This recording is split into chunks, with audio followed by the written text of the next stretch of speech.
తాకట్లో ఉన్న బంగారాన్ని విడిపించి ఆ రోజున మార్కెట్ ధర కట్టి మిగిలిన డబ్బును మీకు అందిస్తుంది కొమ్మూరి గోల్డ్.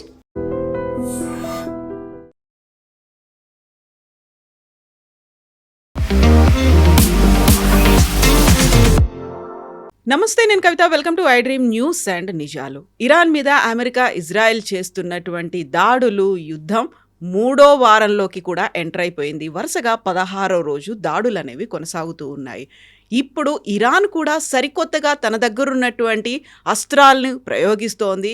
అమెరికా ఇతర దేశాల సహాయం కోరుతోంది. అందులోనూ చైనా, జపాన్, ఆస్ట్రేలియాల దగ్గర నుంచి కూడా తమ యుద్ధ నౌకలని పంపించాలనేటువంటి ఒక డిమాండ్ పెట్టింది. బట్ ఆ దేశాలు మాత్రం యాక్సెప్ట్ చేయట్లేదు. ఎందుకని ఇలాంటి పరిస్థితి వచ్చింది? నెక్స్ట్ ఏం జరగబోతోంది? మనతో పాటుగా ఉన్నారు సీనియర్ జర్నలిస్ట్ సురేష్ కొచ్చాతిల్ గారు. సార్ నమస్తే. సార్, 16వ రోజు కంటిన్యూ అవుతోంది. సరికొత్తగా యుద్ధ తంత్రాలు, స్ట్రాటజీస్ అన్నీ మారిపోతున్నట్టు కనిపిస్తున్నాయి. చివరికి మీరు చైనాని అడుక్కునే పరిస్థితి వచ్చింది అని ఇరాన్ అమెరికాని ఎందుకు అంటోంది? ఎందుకంటే మెయిన్లీ స్ట్రేట్ ఆఫ్ హార్మోజ్ నుంచి ఇప్పుడు మూవ్ అవుతున్న షిప్లు చాలా తక్కువ. రోజుకి 50 నుంచి 75 షిప్లు మూవ్ అవుతాయి అప్ అండ్ డౌన్. ఇప్పుడు 5-6 మూవ్ అవుతున్నాయి అంతే. దాంట్లో 3 షిప్స్ యూజువలీ చైనాది ఉంటుంది, 1-2 ఇండియాది ఉంటుంది, ఇంకేదో 2 దేశాలు ఉంటుంది. మిగతా ఏ షిప్లు మూవ్ కావట్లేదు. సో ప్రెసిడెంట్ ట్రంప్ లాజిక్ ఏంటంటే ఎవరెవరు ఆయిల్ తీసుకెళ్తున్నారో స్ట్రేట్ ఆఫ్ హార్మోజ్ నుంచి, ఎవరి మీద ఇంపాక్ట్ అయిందో వాళ్ళు యాక్చువల్లీ వాళ్ళ నేవల్ షిప్స్ని పెట్టాలి. మేమెందుకు పెట్టాలి? మేమైతే ఆయిల్ తీసుకుంటలేము అక్కడి నుంచి. కానీ మీరు ఆయిల్ తీసుకుంటలేరు, కానీ మీ మూతని, అంటే స్ట్రేట్ ఆఫ్ హార్మోజ్ మూతపడంతో ఆయిల్ ప్రైసెస్ పెరిగాయి. ఇప్పుడు యుఎస్ గవర్నమెంట్ ఏమంటున్నారంటే మేమేం చేయాలి, మేము మా నేవల్ షిప్ని పెడతాం, కానీ మీరు కూడా పెట్టాలి కదా, మీకే కదా ఆయిల్ తీసుకెళ్తున్నాం, మీరే తీసుకెళ్తున్నారు ఆయిల్. అప్పుడు ఇండియాని కానీ చైనాని కానీ చెప్తున్నారు. చైనా చాలా స్ట్రాటజికల్ తీసుకొచ్చారు, ఎందుకంటే చైనా దీంట్లో ఎప్పుడు ఇంటర్ఫియర్ కారు. ఆల్రెడీ చైనా చెప్పేశారు. ఇప్పుడు I'm just reading the statement, official statement. వాళ్ళు అంటున్నారు we will not participate. South Korea అంటారు we will look into it. UK అంటారు no plans as of now. Japan అంటున్నారు మేము ఆలోచిస్తాం. ఆస్ట్రేలియా స్ట్రేట్ అవే నో అని చెప్పేశారు. సో ఎవరు వెళ్ళట్లేదు. ఈ ప్రాబ్లం ఎక్కడ వచ్చిందంటే కవిత గారు, ఈ ఖర్గ్ ఐలాండ్ క్యాప్చర్ చేయడానికి ఒక ప్లాన్ వేసినప్పుడు స్ట్రేట్ ఆఫ్ హార్మోజ్ చాలా ఇంపార్టెంట్ అయిపోతుంది. ఇప్పుడైతే స్ట్రేట్ ఆఫ్ హార్మోజ్ ఓపెనే ఉంది. ఇరానియన్ ఫారిన్ మినిస్టర్ ఒక ఇంటర్వ్యూ ఇచ్చారు నిన్న, దాంట్లో చాలా క్లియర్గా చెప్పారు స్ట్రేట్ ఆఫ్ హార్మోజ్ ఎవరు మూతపడు, ఇట్ ఇస్ స్టిల్ వర్కింగ్. కానీ we will target ships, American ships కానీ ఇజ్రాయలీ షిప్స్ కానీ వాళ్ళ అలైజ్ ఎవరైనా ఉంటే వాళ్ళ షిప్ మీద కూడా టార్గెట్ చేస్తాం. అంటే యూకే ఉండొచ్చు, టర్కీ ఉండొచ్చు, సౌదీ అరేబియా ఉండొచ్చు, ఎవరైనా గల్ఫ్ స్టేట్స్ ఎవరైనా ఉండొచ్చు, వాళ్ళ షిప్ అక్కడి నుంచి వెళ్ళకూడదు. చైనా కానీ ఇండియా కానీ ఇట్లాంటి దేశాలు వాళ్ళ షిప్స్ తీసుకెళ్ళచ్చు, మాకు ప్రాబ్లం లేదు.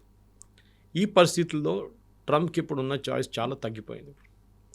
ఒకటి మెయిన్ తెహరాన్ మీద కొట్టడమో లేకుంటే ఇస్ఫహాన్ మీద కొట్టడం అంతా అయిపోయింది మొత్తం. అక్కడ ఎక్కువ చేయడానికి ఇంకేం లేవు. అక్కడ మ్యాక్సిమం ఉన్నది ఏంటంటే యురేనియం ఉంది. అది ఎట్లా తీసుకెళ్తారో ఎవరు తెలియదు. రష్యా ఆఫర్ చేశారు, కానీ ఈయనైతే నో చెప్పారంట. రష్యాకి చెప్పేస్తే అయిపోతుండే పని. కానీ ఇప్పుడున్న పరిస్థితుల్లో అక్కడి నుంచి ఆయిల్ తీసుకెళ్లాలంటే ప్రతిరోజు ఆల్మోస్ట్ 20% లోకం కావాల్సిన ఆయిల్ ఆ రూట్ నుంచి వెళ్తుంది. దానికైనా పెద్ద ప్రాబ్లం ఇంకో ప్రాబ్లం వస్తుంది ఇప్పుడు, ఫర్టిలైజర్. యూఎస్లో కూడా ఫర్టిలైజర్ చాలా మటుకు ఇదే రూట్ నుంచి తీసుకెళ్తారు. మన వైపు కూడా ఫర్టిలైజర్ ఇదే రూట్ నుంచి వస్తుంది. చైనా వైపు కూడా ఇదే రూట్ నుంచి వెళ్తుంది. అక్కడ ఆగిపోయింది. ఏం చేస్తారు?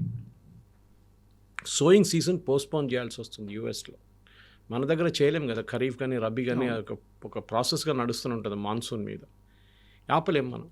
ద ఫర్టిలైజర్ క్రైసిస్ రాబోతుంది. కానీ ఇండియన్ గవర్నమెంట్ ఇవాళ నిన్న చూసిన స్టేట్మెంట్, 2 రోజులు స్టేట్మెంట్ ఇష్యూ చేస్తున్నారు, మేము మిగతా సోర్సెస్ నుంచి తెప్పించుకుంటున్నాం, ఎరువులు కావాల్సిన మనకు అక్కడి నుంచి తెప్పించుకుంటున్నాం. That's a good move. కానీ యూఎస్ లాంటి చాలా పెద్ద ఒక కంట్రీకి చాలా కావాల్సి వస్తుంది. సో ఏం చేస్తారు? ఇదొక పెద్ద ప్రాబ్లంగా మారిపోయింది. ఇన్ఫ్యాక్ట్ ఇవాళ మీరు ప్రతి అమెరికన్ ఛానల్ ఓపెన్ చేస్తే, సిఎన్ఎన్ కానీ ఎంఎస్ నావ్ కానీ ఏబీసీ ఏదైనా ఓపెన్ చేస్తే అందరు డిబేట్ చేస్తున్న ఇది ఒక్కటే పాయింట్, ట్రంప్ ప్లాన్ లేకుండా యుద్ధాలు దిగారా? ఆయనకు చాలా క్లియర్ తెలుసు, యుద్ధం మొదలైనప్పుడు ఫస్ట్ డే వీళ్ళ లీడర్షిప్ని కొట్టినప్పుడే వీళ్ళు స్ట్రేట్ ఆఫ్ హార్మోజ్ బంద్ చేస్తారు. అప్పుడు మీ ప్లాన్ ఏంటి? No plan. ఇప్పుడు ఆయన లేచి కూర్చొని మేము ఆల్రెడీ గెలిచేసాం అయిపోయిందని చెప్పిన మనిషి ఇప్పుడు అంటున్నారు మీరు షిప్స్ని పంపించండి అంటున్నారు. అది మీరు గెలిచేశారు కదా. యూకే నవ్వుతున్నారు actually. UK government is laughing. ఎందుకంటే దీనికన్నా ముందు స్టామర్ ఆఫర్ చేశారు, మేము మా ఎయిర్క్రాఫ్ట్ క్యారియర్ పంపిస్తాం, అది ఎక్కడో రిపేర్లో పడి ఉంది, దాని బగర్ ఒక డెస్ట్రాయర్ని పంపిస్తాం మేమని చెప్పి. ఎందుకు మాకు అక్కర్లేదు, మేము గెలిచేసాం, war is over, we won it, మాతోని అప్పుడు హెల్ప్ చేయని ఫ్రెండ్స్ మాకు ఇప్పుడు అక్కర్లేదు అన్నారు. ఇప్పుడు మళ్ళీ దిగొచ్చి స్టామర్ దగ్గర అంటున్నా మీ షిప్పులు పంపించండి అని. సో ట్రంప్కి ఇప్పుడు ప్రాబ్లం అయిపోయింది, లాస్ ఆఫ్ ఫేస్ అంటాం మన ఇంగ్లీష్లో. ఏం చేయాలని అర్థం కావట్లేదు. ఏం చేసినా కానీ అది యుఎస్ గవర్నమెంట్ దిగొచ్చినట్లు ఉంటుంది. యుద్ధం ఆపడానికి ట్రంప్ అన్నారు అయిపోయింది గెలిచేసామంటారు, కానీ ఇరాన్ అంటున్నారు కాదు, వీ విల్ డిసైడ్ ఏం చేస్తామని. ఇప్పుడు లేటెస్ట్ స్ట్రాటజీ ఏం చేస్తున్నారంటే నేటోని కూడా తిడుతున్నారు. నేటోని అంటున్నారు మీరు షిప్స్ ప్రొవైడ్ చేయకపోతే మళ్ళీ మీరు యాజ్ అ ఫ్యూచర్ చాలా దారుణం అయిపోతుంది నేటో ఫ్యూచర్ అంటే హీస్ ఈవెన్ వాళ్ళ సొంతమైన అలైస్ని కూడా పక్కన పెట్టింది, సౌదీ వాళ్ళనంతా పక్కన పెట్టింది, even their own allies NATO అలైస్ని కూడా ట్రంప్ థ్రెటన్ చేస్తున్నారు. ఈ పరిస్థితిలో లేటెస్ట్ మూవ్ ఏంటంటే ఖర్గ్ ఐలాండ్ టేక్ ఓవర్ చేయడం. ఖర్గ్ ఐలాండ్ అనేది ఒక ఇరాన్ కోస్ట్ లైన్ నుంచి 30 కిలోమీటర్ దూరంలో ఉన్న ఒక పెద్ద ఐలాండ్. అది ఆ ఐలాండ్లో ఇరాన్ నుంచి వస్తున్న ఆయిల్ వెల్స్ నుంచి మొత్తం ఆయిల్ పంప్ చేసేది అక్కడికి. పంప్ చేసి పెద్ద పెద్ద స్టోరేజ్ ట్యాంక్స్ ఉన్నాయి అక్కడ. ఈ స్టోరేజ్ ట్యాంక్స్లో తీసుకొచ్చి ఈ ఆయిల్ అంతా స్టోర్ చేస్తారు. అక్కడి నుంచి షిప్స్కి వెళ్ళడానికి చాలా ఈజీగా ఉంటుంది. ఒకటే టైంలో 6 పెద్ద ట్యాంకర్స్ అక్కడ వచ్చి ఆగొచ్చు, తీసుకెళ్తున్నారు మోస్ట్లీ చైనా వైపు. ఇప్పుడు యుఎస్ ఏం చేశారంటే మొన్న ఒక దాడి చేశారు. దాంట్లో వాళ్ళు they hit the military outpost ఉంటుంది వీళ్ళకి కాపాడుకోవడానికి, ఏదైనా అటాక్ ఉంటే రేపు దాన్ని డెస్ట్రాయ్ చేశారని. కానీ ఆయిల్ని ముట్టలేదు. ట్రంప్కి చాలా క్లియర్గా తెలుసు, ఆయిల్ని కొట్టామో అంతే సంగతి, దెన్ ఎవ్రీథింగ్ ఇప్పుడున్న $100 120 అయిపోతుంది. ఈ పరిస్థితుల్లో ఖర్గ్ ఐలాండ్ టేక్ ఓవర్ చేయడానికి ఒక పద్ధతి ఉంది, కానీ ఇది ఏంటని క్లియర్ లేదు. అమెరికా వాళ్ళకు పెద్ద షిప్ని పంపిస్తున్నారు మెరైన్స్తోని, ఒక 2500 నుంచి 3000 మంది మెరైన్స్ని పంపిస్తున్నారు.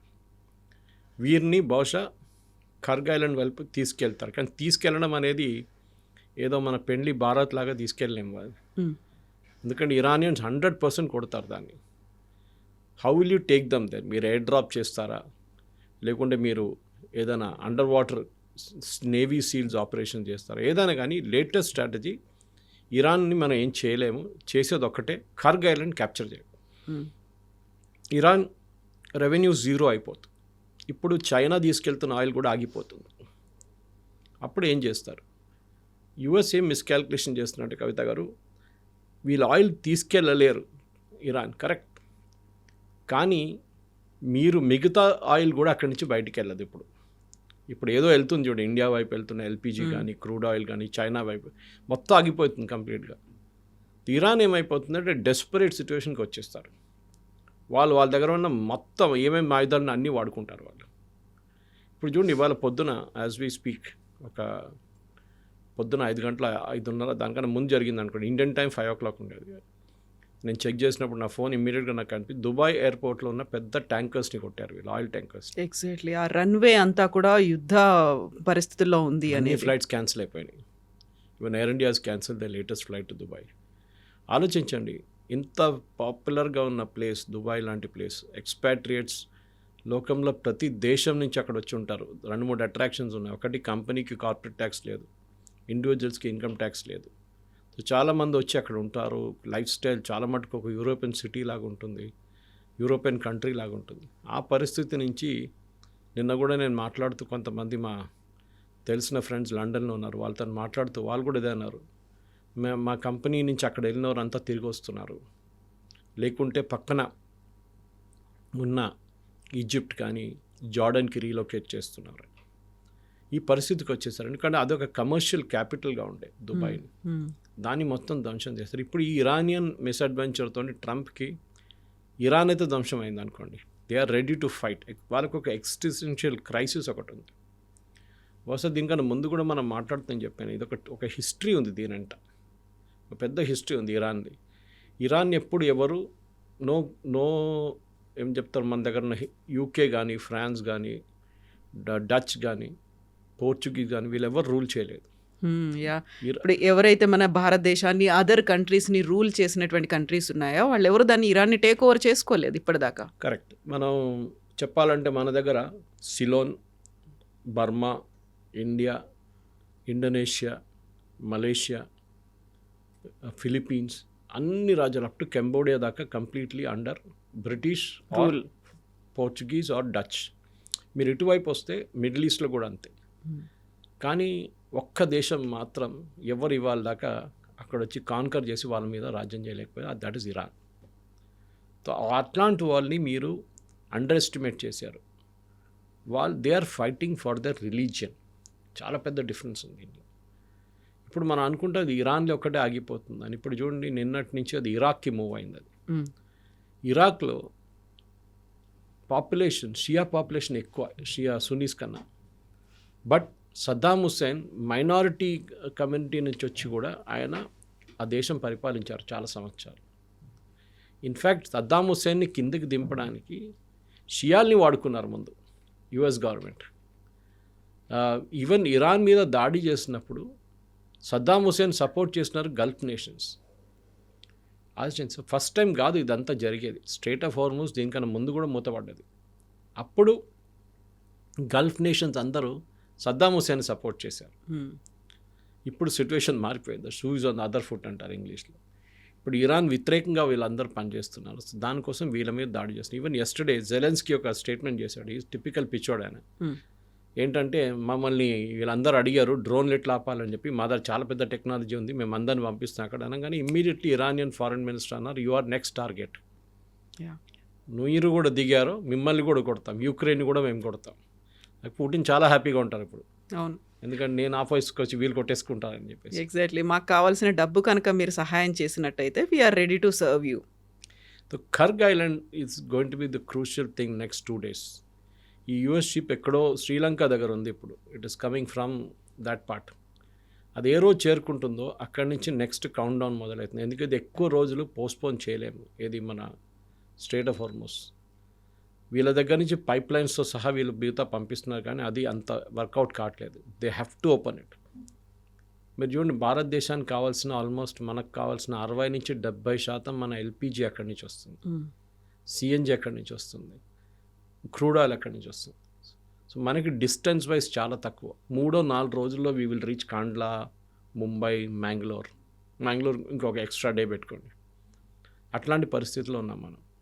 So we have to. ఇప్పుడు నిన్న ఇంటర్నేషనల్ వీళ్ళు ఎనర్జీ ఏజెన్సీ వాళ్ళు ఏం చేస్తున్నారంటే, ఇంటర్నేషనల్ ఎనర్జీ ఏజెన్సీ వాళ్ళ దగ్గరున్న స్టాక్ పైల్స్, అంటే వాళ్ళ దగ్గరున్న అండర్ గ్రౌండ్ షెల్టర్స్ నుంచి మొత్తం ఆల్మోస్ట్ 300 మిలియన్ బ్యారెల్స్ బయటికి తీస్తున్నారు. కానీ అప్పుడు కూడా ఆయిల్ కిందికి రావట్లేదు. Oil is not reducing. దానికి కారణాలు ఉన్నాయి చాలా మటుకు. Because oil is not just dependent on Iran war. ఇప్పుడు మనం అనుకుంటాం, నిన్న రాత్రి నుంచి అమెరికన్ ఛానల్స్లో ఏం చెప్తున్నారంటే, అమెరికన్ సిటిజన్స్ అడుగుతున్నారు, ట్రంప్ ఏమంటున్నారు, మనం వరల్డ్స్ లార్జెస్ట్ ఆయిల్ ప్రొడ్యూసర్ అంటున్నారు US, which is correct, technically not correct. ఎందుకంటే ఇరాన్ ప్రొడ్యూస్ చేయట్లేదు, వెనిజువేలా ప్రొడ్యూస్ చేయట్లేదు. వెనిజువేలా ఇరాన్ ప్రొడ్యూస్ చేస్తే అమెరికా పక్కన కూడా రారు. కానీ అమెరికా డిగ్ చేస్తుంది షేల్ ఆయిల్ అంటారు, స్పెషల్ టైప్ ఆఫ్ ఆయిల్. అది ఎన్వైరన్మెంటల్ డ్యామేజ్ చాలా క్రియేట్ చేస్తుంది. ట్రంప్కి ఎన్వైరన్మెంట్తో సంబంధమే లేదు. ఆయన రిన్యూవబుల్ ఎనర్జీ వద్దంటున్నారు, సోలార్ వద్దంటున్నారు. ఆయనకు ఒక్కటే ఏంటంటే ఆయిల్ ఆయిల్ ఆయిల్. ఇప్పుడు ఆయన ఏమన్నారంటే, we are the world's largest producing oil country. Correct. ఇప్పుడు అంటే అమెరికన్ పంప్స్లో ఇవాళ $4 చేరుకుంది పర్ గ్యాలన్. వై? అందరు అదే అడుగుతున్నారు అమెరికన్ ప్రజలు. మన ఆయిల్ మనం తవ్వి తీసుకుంటున్నాం, అక్కడెక్కడో వాళ్ళు కొట్టుకుంటున్నారు. Why is our oil prices increasing when it is 100% American oil?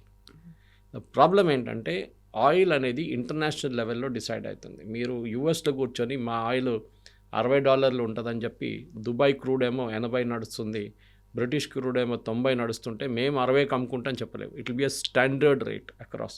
అక్కడిక్కడ $2-3 డిఫరెన్స్ ఉండొచ్చు. ఎందుకంటే ఆయిల్ యూకే ఆయిల్ని బ్రెంట్ క్రూడ్ అంటారు. ఓకే, రష్యన్ క్రూడ్ సపరేట్ ఉంటుంది, వెనిజువేలన్ క్రూడ్ సపరేట్ ఉంటుంది, మన సౌదీ వైపు నుంచి వచ్చే క్రూడ్ సపరేట్. సో అన్నిటికీ ఒక డిఫరెంట్ విస్కాసిటీ ఉంటుంది, దాన్ని బట్టి రేట్ ఉంటుంది అనమాట. కానీ అక్కడ ఎంతో డిఫరెన్స్ ఉండదు, ఎక్కువ $2-3 అక్కడెక్కడ ఉంటుంది. ప్రాబ్లం ఏమైందంటే, ఇప్పుడు ఈ డాలర్ ప్రైసింగ్తోనే అమెరికాలో ఉన్న కన్జ్యూమర్స్ కూడా ఇప్పుడు పే చేస్తున్నారు.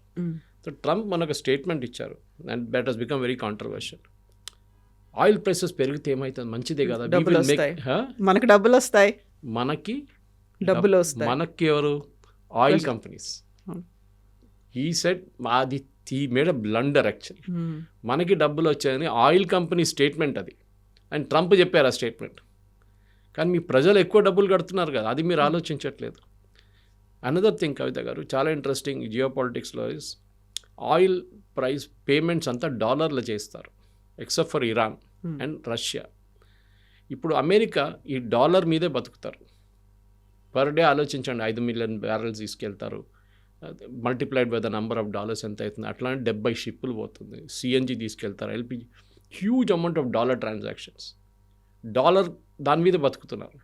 సడన్గా లాస్ట్ 2 వారాల నుంచి డాలర్ ట్రేడ్స్ లేవు, డాలర్ ట్రేడ్స్ ఆగిపోయినాయి మొత్తం.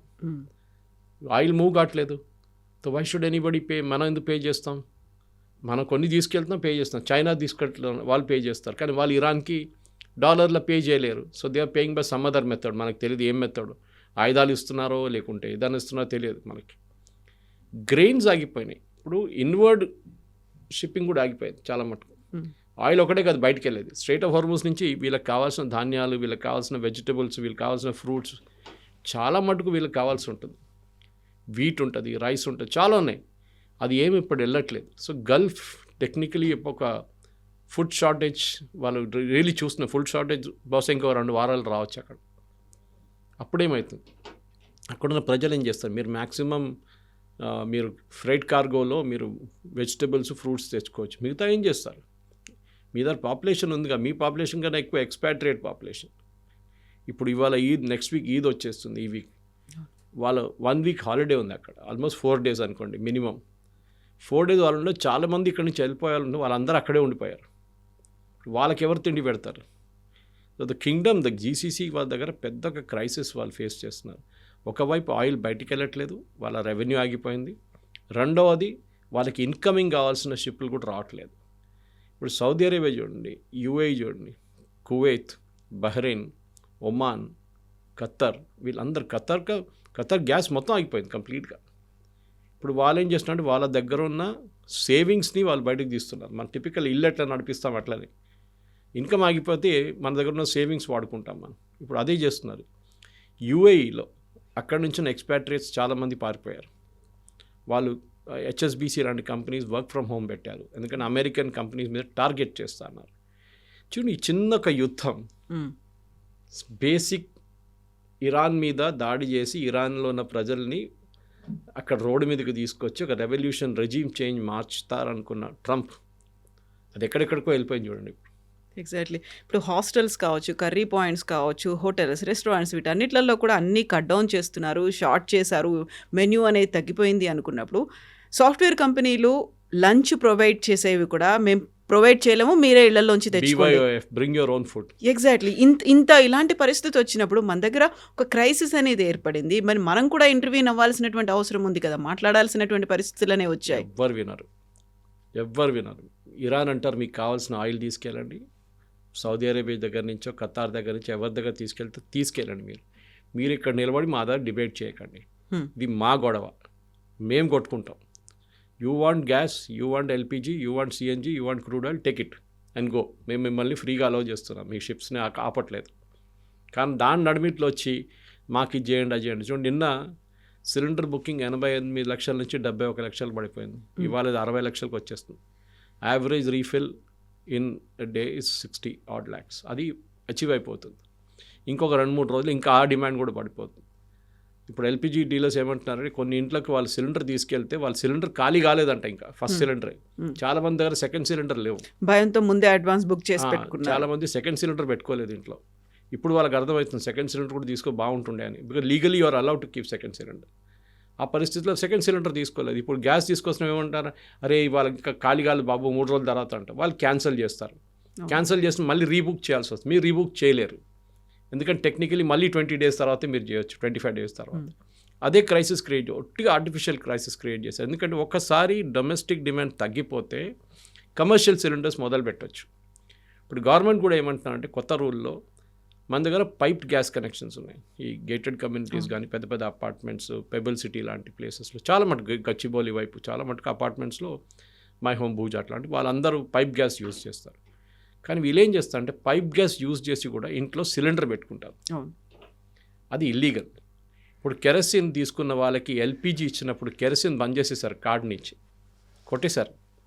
అదే ఇక్కడ కూడా చేయాలి. సో మన దేశంలో ఉన్న ఇప్పుడున్న కన్జంప్షన్ ప్రకారం మన దగ్గర టోటల్ నెంబర్ ఆఫ్ కనెక్షన్ 33 కోట్లు. బహుశా నేను ఎక్స్ప్లెయిన్ చేశాను దీనికన్నా ముందు. 33 కోట్ల కనెక్షన్స్ మన దగ్గర ఉన్నాయి. మన పాపులేషన్ 140 కోట్లు. So multiplied by 4 it is correct. దీంట్లో 10 కోట్లు 50 లక్షలు ఉజ్వల స్కీమ్, ప్రధానమంత్రి ఉజ్వల స్కీమ్. చాలా మటుకు ఉజ్వల స్కీమ్లో ఉన్న వాళ్ళ సిలిండర్స్ కూడా డైవర్షన్కి వెళ్ళిపోతుంది. ఈ 33 కోట్లలో 3 కోట్లు అట్లీస్ట్ 4 కోట్లు సిలిండర్ మిస్యూజ్ చేస్తున్నారు. బ్లేమ్ చేయలేము. మన చిన్న ఒక ఏం చెప్తారు, ఒక మిర్చి బజ్జీ స్టాల్ పెట్టుకున్నారో లేక ఇంకెవరిని ఉంటే వాళ్ళకి కమర్షియల్ సిలిండర్ రేట్కి డొమెస్టిక్ సిలిండర్ రేట్కి ఆల్మోస్ట్ 500-600 రూపాయలు డిఫరెన్స్ ఉంటుంది. It's a big amount for them. పెద్ద హోటల్స్కి ప్రాబ్లం లేదు ఇది, కానీ చిన్న దానికి వీళ్ళకి ప్రాబ్లం వస్తుంది. సో అక్కడ వీళ్ళు డొమెస్టిక్ వాడుకుంటారు. దానికి మీరు ఒక షార్టేజ్ చూస్తున్నారు. ఇప్పుడు ఆ షార్టేజ్ అయిపోయిందిలే, ఇవాళతో రేపటితో షార్టేజ్ విల్ బీ కంప్లీట్. కొత్త ఆర్డర్స్ రావు ఇక. కానీ ప్రాబ్లం ఎక్కడ వస్తుందంటే ఇదే గ్యాస్ ఇప్పుడు ఆల్రెడీ 2 షిప్స్ వచ్చినాయి నిన్న, 66 మిలియన్ టన్. దట్ ఈస్ భారతదేశం కావాల్సిన 2 రోజుల సప్లై ఆ షిప్లో ఉంది. వాళ్ళు డౌన్లోడ్ చేసుకున్నారు, ఇంకోటి వాళ్ళ పొద్దున చేరుకుంటుంది.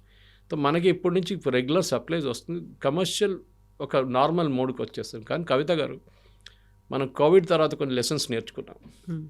ఒకటి, మీరు అన్నిటికీ ఆఫీస్కి వెళ్ళక్కర్లేదు, ఇంట్లో కూర్చొని పని చేసుకోవచ్చు. పిల్లలు స్కూల్కి వెళ్ళక్కర్లేదు, టీచర్లు ఆన్లైన్ పాఠాలు చెప్పచ్చు. డిజిటల్ వచ్చినప్పుడు ఇంకోటి నేర్చుకున్నాం మనం. ఏంటి, మీరు క్యాష్ పర్స్ తీసుకొని తిరగక్కర్లేదు, మీకు ఫోన్ ఉంటే చాలు, మీరు పేమెంట్స్ చేసుకోవచ్చు. ఇట్లాంటి ఒక మార్పు ఇప్పుడు కూడా వచ్చింది. మొన్నటి నుంచి మీరు చూసుంటారు, యాడ్స్ వస్తున్నాయి చాలా మటుకు న్యూస్ పేపర్స్లో ఇండక్షన్ టాప్స్ గురించి. జెన్జీ చాలా మటుకు వీళ్ళు ఇండక్షనే యూజ్ చేస్తారు. మీరు చూడండి, మీరు ఏమైనా యంగ్స్టర్స్ దగ్గర వెళ్తే వాళ్ళ ఇంట్లో యూజువలీ ఇండక్షన్ కుక్కర్స్ వాడతారు వాళ్ళు. ఎందుకంటే వాళ్ళ కుకింగ్ హెవీ ఉండదు ఎక్కువ. ఇద్దరు పని చేస్తుంటారు, పొద్దున కాగానే వాళ్ళు ఆఫీస్కి వెళ్ళిపోతారు, లంచ్ అక్కడే, బ్రేక్ఫాస్ట్ అక్కడే, రాత్రి డిన్నర్ కూడా చేసి వస్తారు వాళ్ళు కావాలంటే.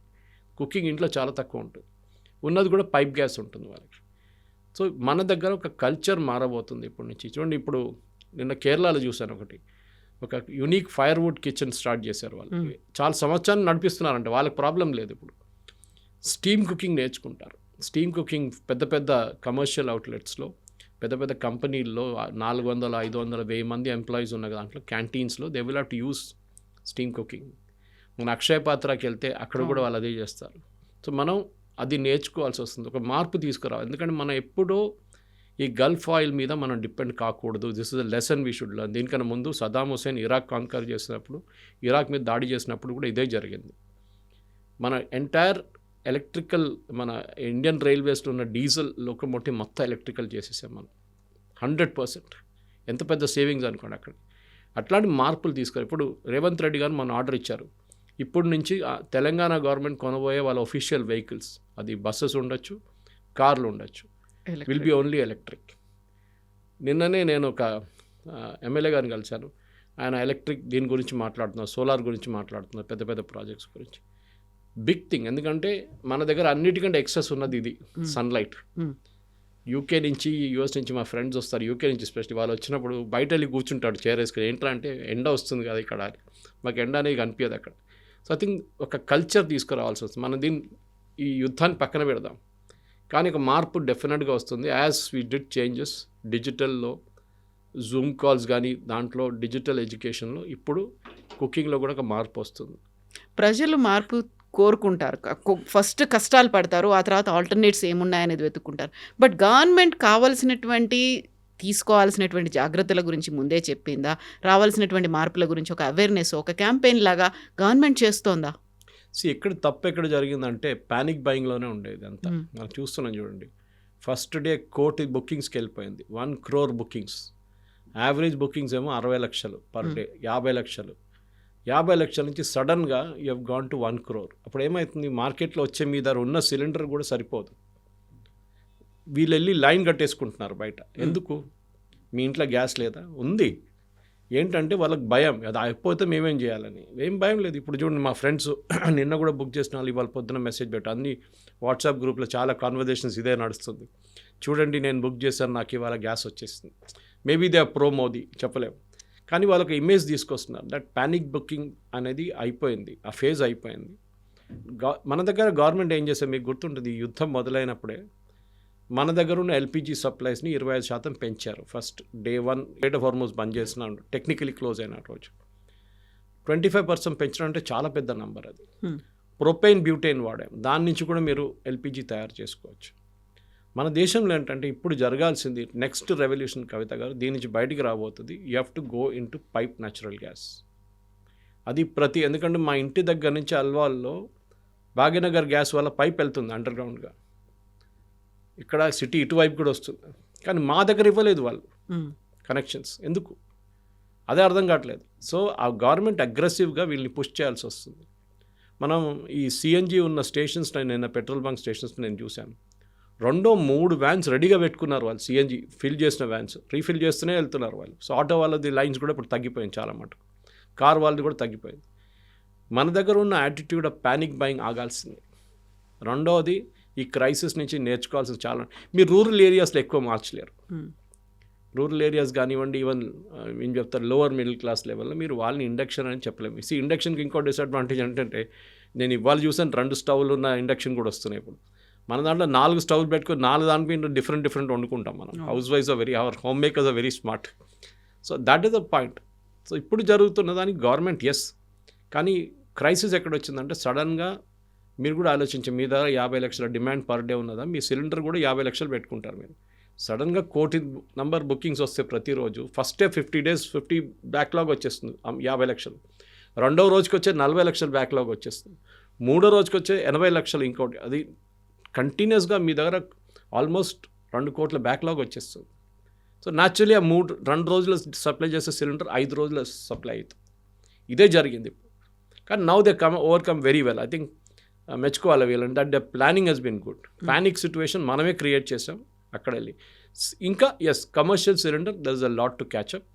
బహుశా నెక్స్ట్ 1 week 10 daysలో కమర్షియల్ సిలిండర్స్ కూడా మొదలైపోతాయి ఒకసారి డొమెస్టిక్ డిమాండ్ తగ్గిపోతే, అండ్ సిచ్యువేషన్ నార్మల్కి వచ్చేస్తుంది. కానీ నేను అదే చెప్తున్నాను, మళ్ళీ అక్కడ ఒక పొలిటిక్స్ నడుస్తుంది స్ట్రైట్ ఆఫ్ హార్మోజ్ది. మనం ఎన్ని రోజులు సౌదీ అరేబియా మీద, ఖత్తర్ మీద డిపెండెంట్గా ఉంటాం, మనం కూడా మన వైపు నుంచి తీసుకురావాల్సిన మార్పులు తీసుకురావాలి. ఎన్ని గిగావైట్స్ మనం సోలార్ ప్రొవైడ్ చేయాలో ప్రధానమంత్రి కుసుమ్ స్కీమ్ కింద కూడా చాలా మటుకు మనకి అడ్వాంటేజెస్ ఉన్నాయి, మనం వాడుకుంటలేం దాన్ని. It's high time we start using that. ఎందుకంటే మీరు మా బ్రదర్ ఫర్ ఎగ్జాంపుల్ కేరళలో వాళ్ళ ఇంట్లో వాళ్ళు సోలార్ పెట్టుకున్నారు కంప్లీట్గా, entire house runs on solar, గ్రిడ్కి సప్లై చేస్తున్నారు రాత్రిపూట. That is an advantage. So వాళ్ళకి డబ్బులు కూడా వస్తున్నాయి, ఇటువైపు కరెంట్ తీసుకుంటలేరు, గ్రిడ్కి సప్లై చేస్తున్నారు, దే గెటింగ్ సమ్ అమౌంట్. అంత పెద్ద అమౌంట్ కాదు కానీ ₹50 ఎంతో పర్ యూనిట్ వస్తుంది వాళ్ళకి. మనం అది నేర్చుకోవాలి ఇక్కడ కూడా. ఇవాళ మనకి మొబైల్ సర్వీస్ ప్రొవైడర్స్ ఎట్లా ఉన్నారో, 3-4 వచ్చి మీకు కనెక్షన్ కావాలంటే మీ దగ్గర నిలబడతారు. అదే ఎలక్ట్రిసిటీలు కూడా అదే జరగాలి. We should start using more electricity. దానికి solar is the biggest solution. అది ఒక మార్పు. ఈ ఒక crisis, necessity is the mother of invention అంటారు ఇంగ్లీష్లో. ఇదే నెసెసిటీ. నేను చెప్తున్నా, ఇంకో necessity the mother of desperation. ఎందుకంటే మీరు ఆ పరిస్థితికి వచ్చినప్పుడు అప్పుడు మీకు గుర్తొస్తుంది, ఓకే మేము అది ముందే చూసుకుంటే బాగుంటుండే, పైన ఎక్కడో ఇండక్షన్ కుక్కర్ ఒకటి పడింది, అది తీసి కింద తీసుకురావాలి, ఇప్పుడు కబోర్డ్లు ఎక్కడ పట్టిస్తాం మనం అని చెప్పేసి. That is what you should do. నేను బ్యాంకాక్లో ఉన్నప్పుడు కూడా we use to use induction cooker only. అక్కడ ఎల్పిజి అనే కాన్సెప్ట్ ఎక్కువ లేదు అక్కడ. So this is what we should learn. మన దగ్గర ఉన్న ఫెసిలిటీస్ మనం యూజ్ చేసుకోవాలి. మనకు అన్నిటికంటే పెద్ద బ్లెస్సింగ్ మనకు నేచర్ ఇచ్చింది సన్లైట్. అట్లీస్ట్ సంవత్సరాల్లో 10 నెలలైనా మనకి సన్లైట్, స్ట్రాంగ్ సన్లైట్ ఉంటుంది. Let us use it to the fullest extent. And panic buying, ఈ మన ఇండియన్స్కున్న, మనం చెప్తాం చూడు, మన ఎడ్యుకేటెడ్ చాలా మటుకు మన ఎడ్యుకేషన్ పెరిగింది, వీఆర్ నౌ సివిక్ సెన్స్ మాకు కొంచెం బాగుపడ్డదని కాదు. ఈవెన్ ఈ ప్యానిక్ బయింగ్ మీరు ఏ దేశంలో మీరు చూడరు, మన దగ్గరే ఉంటుంది. అది పెట్రోల్కి ₹1 పెంచుతా అనగానే లైన్ కట్టేస్తారు. ఇప్పుడు ఎల్పిజి కేసులో అదే జరిగింది. కానీ ఐ థింక్ ఓవరాల్ మీ జియో పాలిటిక్స్ చూస్తే ప్రెసిడెంట్ ట్రంప్ ఏం చేస్తారు, that is going to be big question. ఈ ఖర్గ్ ఐలాండ్ని క్యాప్చర్ చేస్తే మళ్ళీ ఇంకో ఫ్లాష్ పాయింట్ రాబోతుందా, దాంతో మళ్ళీ రేట్లు పెరుగుతుందా క్రూడ్ ఆయిల్ది? Because that problem is still not sorted out. Kavitha గారు మనం మర్చిపోతున్నాం. క్రూడ్ ఆయిల్ ఇప్పుడు కూడా $100 బ్యారెల్కి. మనం కొంటున్న రష్యా దగ్గర నుంచి 70కి. రష్యా దగ్గర నుంచి ఎన్ని రోజులు ఇంకా కొంటాం మనం? మిగతా ఏదైనా సోర్సెస్ ఉందా? ఇంటర్నేషనల్ లెవెల్ ఆయిల్ తగ్గాల్సిందే. అట్లీస్ట్ $70 పర్ బ్యారెల్ వస్తేనే మనకి ఇప్పుడు పెట్రోల్ బంకులు అమ్ముతున్న ₹100, $110 అమ్ముతున్న పెట్రోల్ అమ్మొచ్చు. లేకుంటే 2-3 నెలల్లో ఆయిల్ కంపెనీస్కి చాలా పెద్ద నష్టాలు రాబోతుంది. అది ఎట్లయినా చూసుకోవాల్సింది. కానీ we have to be optimistic. రేట్లు తగ్గుతా అనుకుందాం. కానీ ఖర్గ్ ఐలాండ్ టేక్ ఓవర్ ఉంటే మళ్ళీ రేట్లు 110కి వెళ్తుంది ఈజీగా. Yes sir, thank you so Thank much. you very much. Thank you.